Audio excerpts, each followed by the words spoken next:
আপনারা জানেন, আপনাদের কাউকে তো করতে এইসব নিয়ে কথা কইতে দেখি না। এইসব ফাও মজা করার দিন শেষ। বিএনপি যারা ভাবতেছেন যে ক্ষমতা এসে 16 বছরে ক্ষুধা মিটাবেন, তাদের জন্য এক বালতি সমবেদনা রইল। এইরকম প্রস্তুতি নিয়ে ক্ষমতা আসলে পাবলিক টাইনে নামায় দিবে।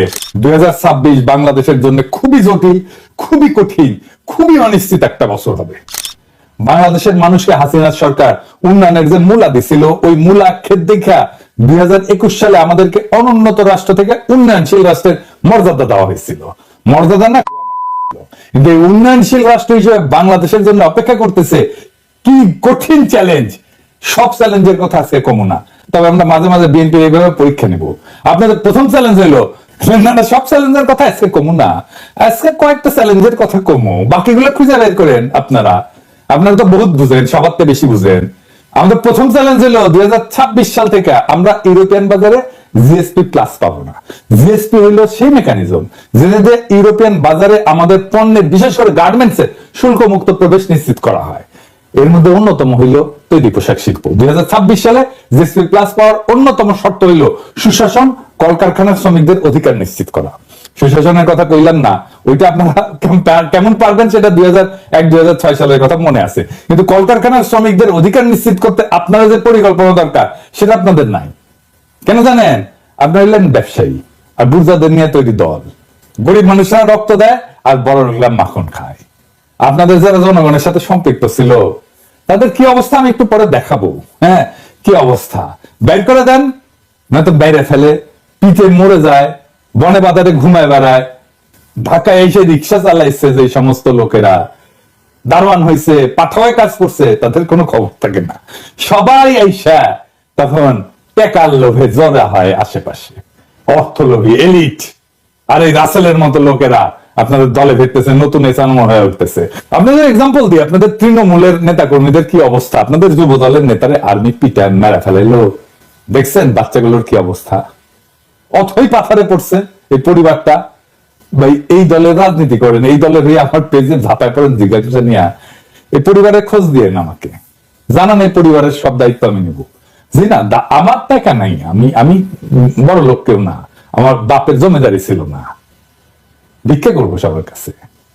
আমার ভিক্ষা চেতে কোনো গ্লানি নাই। একটা লোক সারা জীবন বিএনপির রাজনীতি করে গেল, আর্মি পিটে নিতে জীবন গেল, তার পরিবারকে বাঁচানোর জন্য তিনি নাকি ভিক্ষা করবে, আর তিনি নাকি শেষ জীবনে অপবাদ নেবে যে ভিক্ষা করার টান করে কোটি কোটি টাকা আত্মসাৎ করেছে। আমি এগুলো জানি, হ্যাঁ এগুলো জানি, এটাই বাংলাদেশ। হ্যাঁ বুঝছাও।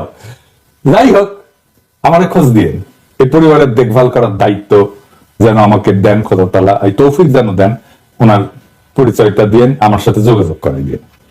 এই বিএনপিতে অলিগার ঘটতেছে না, এদের টাকা কামানোর একমাত্র উপায় হলো শ্রমজীবী মানুষের শোষণ। এরা তো শ্রমিকদের বেতন দিবে না, কলকারখানায় উন্নত কাজের পরিবেশ তৈরি করবে না, কারণ এইগুলা করলে তো টাকা কামাবে কেমনে। তাই আমরা বিএনপি ক্ষমতায় আসলে জিএসপি প্লাস পাবো না, লিখে রাখেন। আর আমরা ইউরোপিয়ান বাজারে আমাদের যে অ্যাডভান্টেজ ছিল, পণ্যের যে অ্যাডভান্টেজ ছিল, আমরা যে দাম দিতে পারতাম সেটা আমরা দিতে পারবো না, সেটা হারাবো, লিখে রাখেন। আর একটা চ্যালেঞ্জ হলো 2026 সাল থেকে আমাদের উপর আন্তর্জাতিক কপিরাইট আইনের প্রয়োগ শুরু হবে। এর মানে কি জানেন? সবকিছুরই কপিরাইট আছে, বুঝছে, সবকিছুর ওই কপিরাইটের ফি দিতে হয়। বইয়ের যেমন কপিরাইট থাকে, আমি অবশ্য বইয়ের কপিরাইটের ফি পাই না, আমি কপিরাইট ছেড়ে দিচ্ছি। সেজন্য দেখেছেন না মেলা বই আবার ছাপা হয়ে খালি বিক্রি হয়, কিন্তু এটা পয়সা পেলে আমি পাই না। এইরকম কপিরাইট আছে পৃথিবীর সব জিনিসের উপরে, ওষুধের উপরে আছে। এই কপিরাইটের যখন প্রয়োগ শুরু হবে তখন ওষুধের কপিরাইটের ফি আমরা এখন দেই না, সেজন্য আমাদের দেশে ওষুধের দাম কম। এই কপিরাইট আইন প্রয়োগ শুরু হলে প্রথম ভিকটিম হবে আমাদের ওষুধ শিল্প। আজকে গরিব মানুষ যে ওষুধ 10 টাকা দিয়ে কিনে খেতেছে তার দাম হবে 500 টাকা। আমাদের যখন ওষুধ উদ্ভাবনের যে সূত্র, তার জন্য রয়্যালটি দিতে হবে, কপিরাইট ফি দিতে হবে। অলরেডি আসন্ন দাম বাড়ার সাথে মানুষের অভ্যাস তৈরি করে নেওয়ার জন্য আইএমএফ ওষুধের দাম বাড়ানোর জন্য পরামর্শ দিয়েছিল এবং ভ্যাট প্রয়োগ করছিল। আমরা দাম রেখে দিয়েছি, সরকার তাৎক্ষণিক সিদ্ধান্ত বাতিল করছে, আমরা ধন্যবাদ জানাই। অবশ্যই এইরকম জনমুখী সিদ্ধান্ত বিএনপি নিতে পারবে না, কারণ তাদের তো ব্যবসায়ী ক্লাবকে টাকা কামানোর ধান্দা করে দিতে হবে।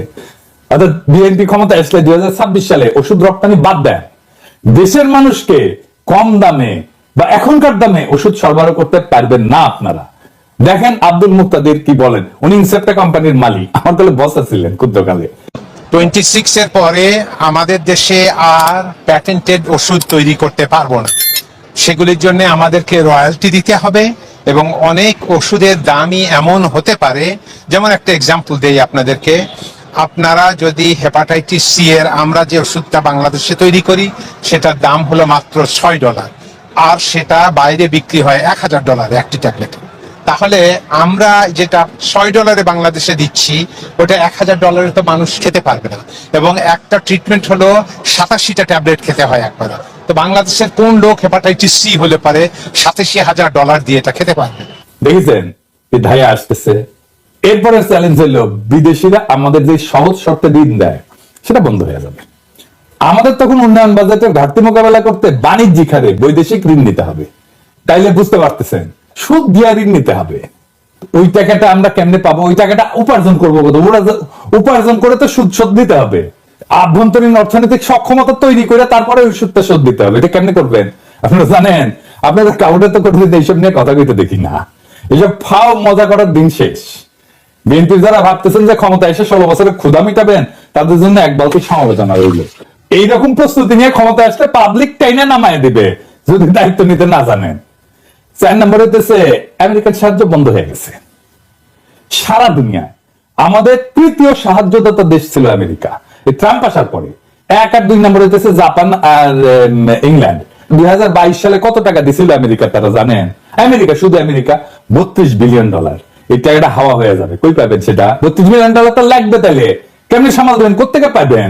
আমাদের পাশা ঢাকতে সামনে উদাম হয় আর সামনে ঢাকতে পাশা উদাম হয়। পারবেন এই টাকার বিকল্প যোগান দিতে? পারবেন না ভাই। দেখেছেন তো IMF $4-5 বিলিয়ন দিতে কিরকম প্যারাপ্যারি করে। $32 বিলিয়ন কোটি থেকে পাবেন।